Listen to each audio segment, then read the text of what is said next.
नमस्कार, स्वागत है आप सभी का सीएनबीसी आवाज पर। आप देख रहे हैं खिलाड़ी नंबर 1। मैं हूं हर्षदा सावंत।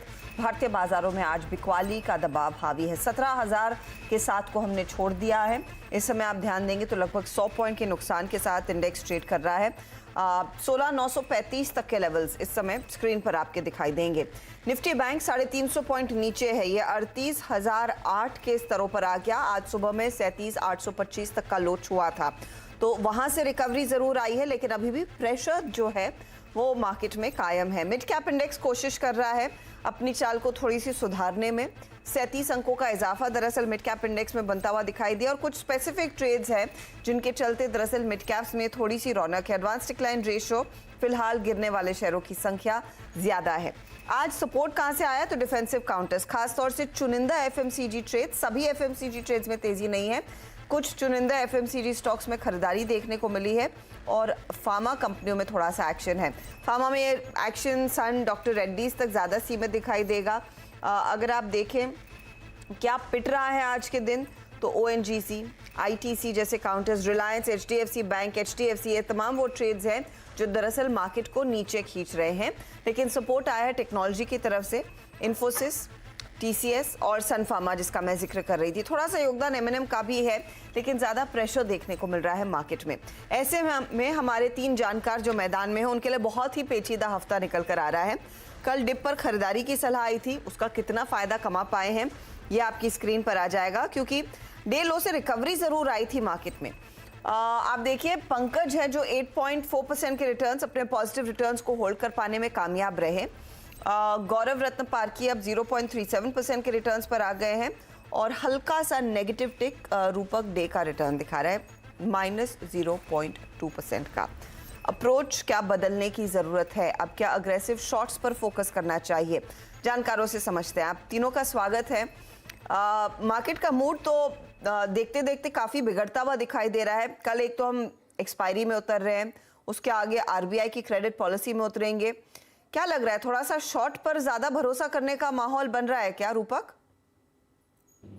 हाँ, मुझे लगता है कि जैसे हम लोग देख रहे हैं कि प्रेशर मार्केट में है, और 200 डेज मूविंग एवरेज के नीचे निफ्टी ट्रेड कर रहा है, और कल का एक्सपायरी है और परसों का आरबीआई का पॉलिसी भी है, तो इसीलिए मार्केट में वोलेटिलिटी रहेगा, और प्रीडोमिनेंटली एक नेगेटिव जो बियरिश बायस वो रहेगा। तो फिलहाल जो मेनली शॉर्ट का ट्रेड बन सकता है, लेकिन सिलेक्ट मिड कैप स्टॉक में हम लोग लॉन्ग्स का भी कोशिश करेंगे। ओके, तो सिलेक्ट मिड कैप्स में तेजी का ट्रेड, वरना ओवरऑल मार्केट का आप हाल देखेंगे तो ज्यादा शॉर्ट के ही आइडियाज दिखाई दे रहे हैं। गौरव, आपकी अप्रोच क्या रहेगी? गुड मॉर्निंग हर्षदा जी। अगर हम निफ्टी के केस में देखें तो पिछले 2 दिनों से जो सेलिंग प्रेशर था वो 200 डीएमए पे जाके एब्जॉर्ब हो रहा था। आज सोफार इंट्राडे बेसिस पे तो निफ्टी 200 डे मूविंग एवरेज के नीचे चल रहा है, बट अगर हम वीकली टाइम फ्रेम पे देखें तो 20 वीक मूविंग एवरेज का सपोर्ट है जो कि करीब 16,800 है। आज करीब वहीं से निफ्टी में थोड़ा बहुत रिकवरी आने का कोशिश हो रहा है। सिमिलरली अगर लोअर टाइम फ्रेम पे देखें तो आर्ली चार्ट पे आर्ली लोअर बोलिंगर बैंड जो है वो भी करीब 16,800 पे है, और वो एक फ्लैट हो चुका है। सो बेसिकली 16,800 अब एक नया सपोर्ट उभर के आ रहा है। सो मेरा मानना है कि यहाँ से अभी भी बाउंस का पोटेंशियल निफ्टी के अंदर है। आर्ली चार्ट पे अगर मैं मोमेंटम इंडिकेटर देखूं तो वो पॉजिटिव डाइवर्जेंस दिखा रहा है पिछले 2 दिनों से। सो अभी भी बाउंस का एक्सपेक्टेशन लेके चल रहा हूं, और सिलेक्टिवली स्टॉक स्पेसिफिक बाइंग कर सकते हैं। ओके, तो स्टॉक स्पेसिफिक्स बाइंग पर फोकस रहेगा गौरव का, और वैसे इनका एक बाई साइड का ट्रेड अभी भी होल्ड कर रहे हैं जो है टीसीएस। लकीली उसका सपोर्ट मिल रहा है मार्केट को ये डिप्स पर। पंकज, आपकी चाल हमने देखी है बेहतर रही है, 8% के पॉजिटिव रिटर्न्स आप कमा रहे हैं। यहाँ से आगे किस तरह के ट्रेड्स पर ज्यादा भरोसा, तेजी या मंदी की तरफ? गुड मॉर्निंग हर्षदा जी, गुड मॉर्निंग ऑल। निफ्टी में 200 डे का सपोर्ट ये आमतौर पे टेक्निकली बहुत क्रूशियल माना जाता है, और वो ऑलरेडी 16,980 के नीचे मैं कंसिस्टेंटली बोलते आया हूँ कि अगर ये 16,980 का लेवल अगर डिसाइसिवली मेंटेन करेगा तोड़कर, तो आने वाले टाइम के अंदर एक लंबी मंदी देखने मिल सकती है। अगर पर्टिकुलरली अगर आज के दिन की अगर बात करेंगे तो कल एक्सपायरी को ध्यान में रखते हुए मार्केट के अंदर एक शॉर्ट कवरिंग एक्सपेक्टेड है, लेकिन ओवरऑल मार्केट का रुझान अपना निगेटिव ही है, क्यों तो यूएस की बॉन्ड यील्ड अभी 4 के ऊपर चली गई थी सुबह में, जो कि अपनी 12 साल के हाई के ऊपर है। तो मार्केट के सेंटिमेंट्स ओवरऑल खराब है। लेकिन एक तो गेम शो की बात है और दूसरी आज और कल की अगर बात है तो शॉर्ट कवरिंग का सहारा मिल सकता है। आज इतना ज्यादा डिपेंड नहीं हो जाएगा मार्केट, ऐसा मेरा मानना है। तो शॉर्ट कवरिंग का कुछ सहारा मिलेगा, ये उम्मीद है अभी भी। देखते हैं किस तरह के ट्रेड्स अब आते हैं। पंकज का पोर्टफोलियो स्क्रीन पर रखते हैं और पंकज ने इनफैक्ट ज़्यादातर सौदों में तो अपनी पोजीशन जो थी वो काट ली। लेकर आइएगा प्लीज़ पंकज का ओवरऑल पोर्टफोलियो जो अब तक हमने देखा है। इजी ट्रिप और साथ ही साथ अंबुजा सीमेंट, ये बाय साइड के ट्रेड्स थे, कल के कल ही इन्होंने काट लिए। पंकज क्या जोड़ेंगे? आज का मेरा जो टॉपिक रहेगा वो एफएमसीजी का टॉपिक है ब्रिटानिया। ब्रिटानिया 3845 की लेवल के ऊपर मेरा बाइंग करने का सलाह रहेगा। 3800 का जिसका स्टॉप लॉस रहेगा और टारगेट जो है वो 4000 के लिए प्ले करना है। ये अगले वीक तक भी हम लोग होल्ड कर सकते हैं, लेकिन ये गेम शो की वजह से हो सकता है कि मैं 3-1% के अंदर मैं कवर कर सकूं इसको। ओके, तो बाय द वेज आप कह रहे हैं तेजी का ये ट्रेड अगर दर्शक चाहे तो इसे अगले हफ्ते के लिए कैरी भी कर सकते हैं। मोमेंटम अच्छा है, चार्ट पैटर्न्स में एकदम मजबूती की तरफ ही बैठे हुए हैं। 3800 का स्टॉप लॉस लगाइएगा। ये फिलहाल राय पंकज की ब्रिटानिया पर। चलिए अब देखते हैं रूपक का पोर्टफोलियो। रूपक ने भी अपने जो भी ट्रेड्स जोड़े थे वो कल के कल ही निपटा लिए हैं।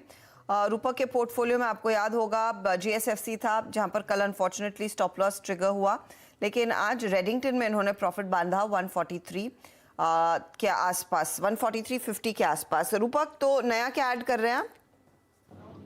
नया मैं ऐड करना चाहूँगा बजाज होल्डिंग।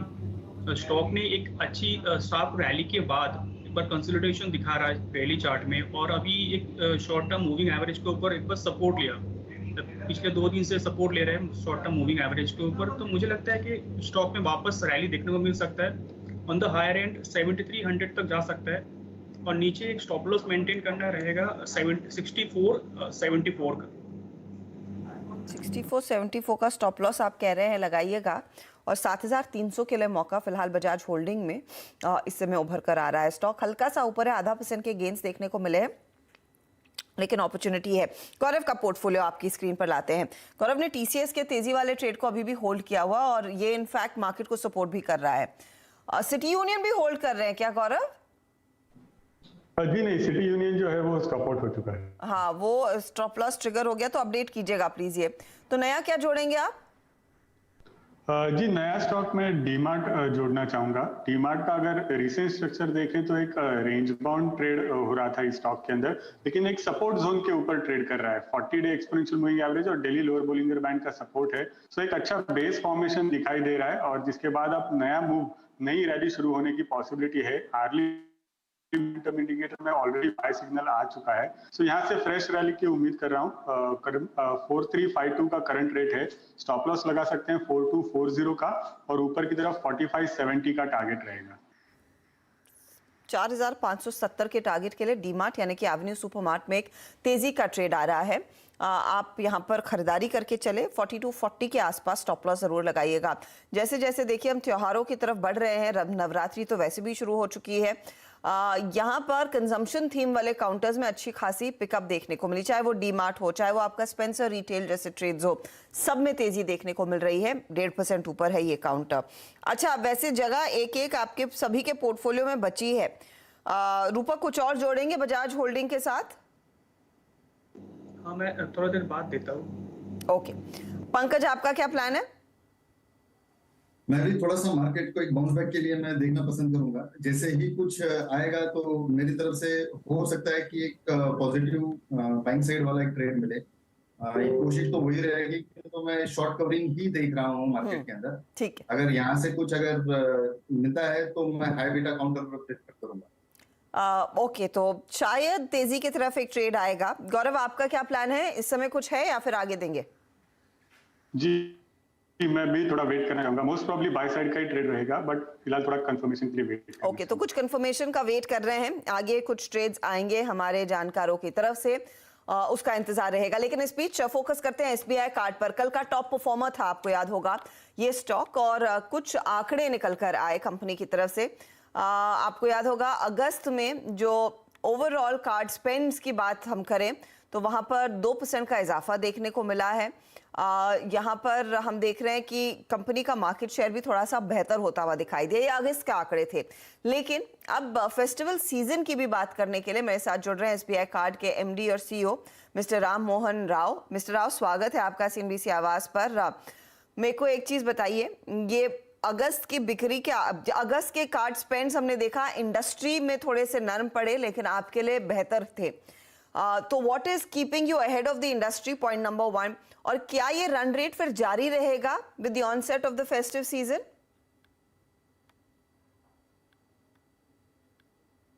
सवाल है मैंने एसबीआई कार्ड का ग्रोथ थोड़ा हटके, I mean industry growth degrowth है, लेकिन एसबीआई कार्ड का ग्रोथ हुआ। ये ग्रोथ हमें रिटेल स्पेस में आया, क्योंकि कॉर्पोरेट कार्ड स्पेंड्स में हिस्सा होते हैं, लेकिन इसका योगदान कम हो गया। हम लोग रिटेल के ऊपर ज्यादा ध्यान दिया। अगर आप ट्रांसैक्शन शेयर देखे तो वहां भी वृद्धि हुआ ट्रांसैक्शन शेयर। वो इंडिकेशन है कि ये रिटेल प्ले का हिस्सा है और योगदान है। जब तक ये फेस्टिव का पीरियड है, हम लोग 1600 से ज्यादा ऑफर्स रोल आउट किया। पार्टनरशिप भी हम लोग ऑनलाइन मर्चेंट्स, ऑफलाइन मर्चेंट से भी पार्टनरशिप किए। हम लोग कवरेज देखे तो टियर 1 टू टियर 3 टाउन्स तक कवरेज है। आई मीन ऑनलाइन स्पेस में तो ई कॉमर्स स्पेस में अमेजॉन से पार्टनरशिप है। ग्रेट इंडियन फेस्टिवल के कैंपेन में हम 3 अक्टूबर तक इनके साथ पार्टनरशिप है। बाकी हम बहुत सारे हाइपर लोकल मार्केटिंग ऑफर्स भी रोल आउट किए हम लोग। टियर 2 टियर 3 छोटे टाउन्स में भी ये ऑफर्स चल रहे हैं। ये 31 अक्टूबर तक चलेगा। हमारा उम्मीद ये है कि ये सितंबर और अक्टूबर महीने में, दोनों महीने में रिटेल स्पेंड्स बहुत अच्छी वृद्धि होगी पिछले साल से कंपेयर करने पर। अच्छा, रिटेल सेल्स इस बारी काफी मजबूत होने के आसार बन रहे हैं, क्योंकि पिछले हफ्ते या फिर इस हफ्ते की शुरुआत से जो ये festive season offers Flipkart Amazon ने शुरू किए हैं, आसमान छू रही है मोबाइल सेल्स की के आंकड़े। मुझे बताइए, इसमें पर यूजर एवरेज स्पेंड्स में कितनी बढ़त देखने को मिल रही है और कहां पर ज्यादा पैसा खर्च हो रहा है? आप सही है। अगर फेस्टिवल ट्रेंड देखें तो कैसा स्पेंड का ट्रेंड है जो 3-4 दिन में मोबाइल का अच्छा बिक्री हो रहा है। Then again electronics, consumer durables, इन सभी चीजों में अच्छी स्पेंड्स मिल रहे हैं। लेकिन ये आपको मालूम है कि ये ट्रांजैक्शन ऑथराइजेशन होता है, इसके बाद सेटलमेंट भी होता है, तो पूरा तुलना हम लोग मंथ एंड में एसेस करते हैं। लेकिन हमें ये उम्मीद है कि ये बहुत अच्छी वृद्धि होगी। आपको industry is already talking about ना, लाइक 28% ग्रोथ के बारे में बात कर रहे हैं एक्चुअली ये फेस्टिव टाइम में। हमारा इसी रफ्तार से चल रहा है हमारे पास। मिस्टर राव, तो ये फेस्टिव सीजन के दौरान और जिस तरह के आप ऑफर्स लेकर आए हैं, आप क्या एक्सपेक्ट कर रहे हैं? आपका मार्केट शेयर कितना बढ़ सकता है? Because you are nearly on the edge of that 20%। क्या ये 20% के ऊपर जाने की संभावना है by the end of the year?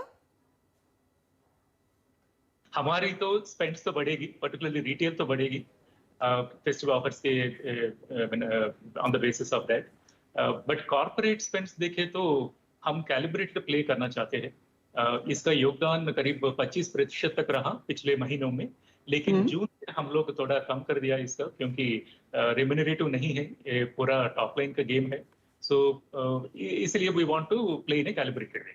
हम लोग धीरे धीरे हम लोग इसका शेयर फिर 15-16% से 25% तक लेके जाएंगे, बट लेकिन over period of time. We don't want to do it rapidly, but retail will continue to be the focus. So हमारा प्रयास ये है कि ये स्पेंड की शेयर कार्ड की शेयर से ऊपर मेंटेन करने का प्रयास है। तो इंडस्ट्री में कितना है, कहाँ रहेंगे, 20 में या 21 में रहेंगे, वो तो इंडस्ट्री स्पेंड्स को भी देखना पड़ेगा कि हर प्लेयर का कितना वृद्धि हुआ। लेकिन इंटरनली हमारा प्रयास ये है कि कस्टमर के साथ एंगेजमेंट कैसे रखेंगे और स्पेंड्स का शेयर कैसे बढ़ाएंगे। एटलीस्ट कार्ड शेयर के ऊपर हम रखना चाहते हैं। मैं फाइनली आपसे एक चीज समझना चाह रही हूँ, आरबीआई ने हाल फिलहाल ही फिनटेक्स पर थोड़ी सी सख्ती दिखाई है कार्ड इशुएंस को लेकर, स्पेशली क्रेडिट कार्ड इशुएंस को लेकर उनको फटकार लगाई। फिर दूसरी तरफ ये ईएमआई वाले प्रोडक्ट्स को लेकर फटकार लगाई। क्या वहां से अब कस्टमर्स आपकी तरफ ट्रांसफर होते हुए दिखाई दे रहे हैं? क्या कोशिश है उन कस्टमर्स को अट्रैक्ट करने के लिए? आई थिंक आरबीआई जो रूल रिटरेट किया फिनटेक्स को, वॉलेट्स को रिवॉल्विंग लाइन ऑफ क्रेडिट से अपलोड नहीं कर सकते, वो एग्जिस्टिंग रूल है, वो फिर दोहराया आरबीआई ने। तो इसके अनुसार जो वो मॉडल है, चैलेंजर कार्ड की मॉडल है, वो क्वेश्चनेबल हो गया। और जब तक सवाल ये है कि कौन सी एंटिटीज क्रेडिट कार्ड इश्यू कर सकते हैं, मास्टर डायरेक्शन साफ साफ है। वो भी पुराना रूल रिटरेट किया कि एनबीएफसी भी क्रेडिट कार्ड इश्यू कर सकते हैं, लेकिन प्रायर अप्रूवल लेके आरबीआई से। और इसके साथ साथ थोड़ा सा ग्रैनुलरिटी दिया, एलिजिबिलिटी क्राइटेरिया क्या है, वो सब इनकी जिक्र किया मास्टर डायरेक्शन में। हमें ये एक ट्रेंड तो पता चल रहा है, आई मीन ज्यादातर लोग कंज्यूमर्स ईएमआई लोन्स लेने की उत्सुकता दिखा रहे हैं। तो हम लोग इसको लेवरेज करके जो ईएमआई लोन का शेयर है हमारे पूरे एसेट्स में, इसको हम लोग 5 से 6% तक हम लोग इंक्रीज किया पिछले 2 क्वार्टर्स में। ये ट्रेंड लगातार जारी होगा, ये उम्मीद है हमें। Mister Rao, pleasure speaking to you and all the very best इस फेस्टिव सीजन के लिए। उम्मीद है आपसे जल्द बात होगी, in fact at the end of the महीना जब ये फेस्टिविटीज भी पूरी हो जाएंगी और उसका कुछ फायदा भी आपके नंबर्स में दिखाई देगा। चलिए इस मोड पर लेंगे एक ब्रेक। एसबीआई कार्ड कल का आउट परफॉर्मर था और यहाँ पर हमने देखा ब्रोकरेजेस ने भी कहा कि एक बड़ी अपॉर्चुनिटी दिखाई दे रही है इन बिजनेसेस को इस फेस्टिव सीजन में अपने कारोबार को एक्सपैंड करने के लिए। लेंगे एक ब्रेक के बाद जायजा खिलाड़ी नंबर 1 का। देखते हमारे जानकारों के हाथ कुछ और ट्रेड्स लगे हैं, नहीं तो आपको एक रिकैप दिखाएंगे अब तक के ट्रेड्स का। अब देख रहे हैं खिलाड़ी नंबर 1 और हमारे जानकारों के हाथ दरअसल इस समय कुछ ट्रेड्स आते हुए दिखाई दे रहे हैं। उनसे पूछते हैं क्या फिलहाल किया आइडेंटिफाई। रूपक बताइए, कुछ हाथ में आया? जी हाँ, जैसे कि मैं बता रहा था कि मेरा मुझे लगता है कि सेंटीमेंट नेगेटिव रहेगा मार्केट में, बट क्योंकि इवेंट है तो ज़्यादा वन साइडेड मूवमेंट देखने को नहीं मिलेगा, तो इसलिए मैं लॉन्ग साइड में मेरा नेक्स्ट ट्रेड रहेगा। तो वो ट्रेड रहेगा रेस्टोरेंट ब्रांड्स एशिया स्टॉक में। हम लोग देख रहे हैं कि stock overall market sell off absorb कर लिया और लास्ट 2 दिन से पॉजिटिव ट्रेड में ट्रेड कर रहा है और अभी आज नियर टर्म मूविंग एवरेज के ऊपर ट्रेड कर रहा है और ऊपर में मुझे लगता है कि 150 तक जा सकता है for in the very near term. तो ऊपर में टारगेट रहेगा 150 और नीचे एक स्टॉप लॉस मेंटेन करना रहेगा 124 में। 124 का स्टॉप लॉस, 150 का देखिए टारगेट। ये है फिलहाल आपके लिए रेस्टोरेंट ब्रांड एशिया पर ट्रेड जो रूपक ने जोड़ा है। गौरव, आपके हाथ में ट्रेड है? जी हर्षिता जी, मैंने लूपिन को पिक किया हुआ है। बेसिकली लूपिन के अंदर देखें तो एक ब्रीफ कंसोलिडेशन हो रहा था पिछले 2-3 दिनों में इन बिटवीन डेली एवरेजेस और डेली लो बैंड, और अब आज डेली एवरेजेस के ऊपर कंफर्टेबली ट्रेड कर रहा है। मोमेंटम इंडिकेटर्स भी सपोर्ट कर रहे हैं। सो 665 के करीब ट्रेड कर रहा है। स्टॉप लॉस लगा सकते हैं 650 का और टारगेट रहेगा 700 का। 650 का स्टॉप लॉस, 700 का टारगेट। देखिए डिफेंसिव काउंटर्स में पहले टीसीएस पर भरोसा और अब लूपिन पर भरोसा है गौरव को। 700 के लिए तेजी का ट्रेड। पंकज, समय लेना है या फिर आपके हाथ में है ट्रेड? नहीं, मैं थोड़ा रुकना ही चाहूंगा। ओके, ठीक है, कोई तो दोपहर में 1 बजे से पहले अगर आप ट्रेड दे देंगे तो उसका एक अपडेट हम मिड कैप मंत्र में भी चला लेंगे, वरना इट्स अप टू यू जब आपको ट्रेड जोड़ना है।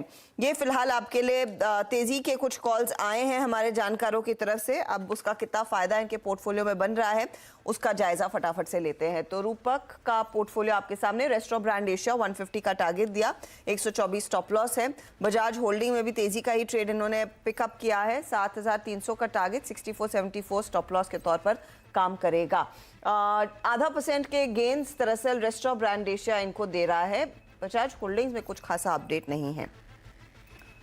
अब गौरव के पोर्टफोलियो पर नजर डालें तो 3 ट्रेड्स हैं इनके हाथ में। एवेन्यू सुपरमार्ट अभी जोड़ा, 4570 के टारगेट के लिए मौका तेजी का, 4240 स्टॉप लॉस। लुपिन 700 का टारगेट है, 650 स्टॉप लॉस अभी जोड़ा है। टीसीएस को कैरी किया 3130 के टारगेट के लिए। ये फिलहाल देखिए 2% का योगदान टीसीएस दे रहा है, 0.15% का योगदान Lupin and flattish but positive आपको दिख रहा है एवेन्यू सुपरमार्ट का योगदान। ब्रिटानिया के साथ तेजी का ट्रेड फिलहाल पंकज रांदेर ने जोड़ा है। 4000 का टारगेट है, 3800 का स्टॉप लॉस। ब्रिटानिया इस घंटे ज़्यादा कुछ इनको कंट्रीब्यूट करके नहीं दे रहा है, लेकिन देखते हैं कितना कैचअप कर पाएंगे गौरव और रूपक पंकज के 8% के रिटर्न्स के सामने। तो ये है फिलहाल आपके लिए तस्वीर। पंकज 8.45% के रिटर्न्स पर बैठे हैं। अब 1.25-24% के रिटर्न्स गौरव के और 1% तक के रिटर्न्स रूपक ने भी जोड़ लिए हैं। तो ये है फिलहाल आपके लिए ताज़ा तस्वीर खिलाड़ी नंबर 1 की। ऑल द बेस्ट आप तीनों को आज के लिए। जो भी अपडेट होगा प्लीज़ हमारी टीम के साथ शेयर ज़रूर करें। चलिए लेंगे इसी के साथ एक ब्रेक के बाद पूरा फोकस रहेगा कमोडिटी मार्केट के एक्शन पर। आप बने रहें CNBC आवाज़ के साथ।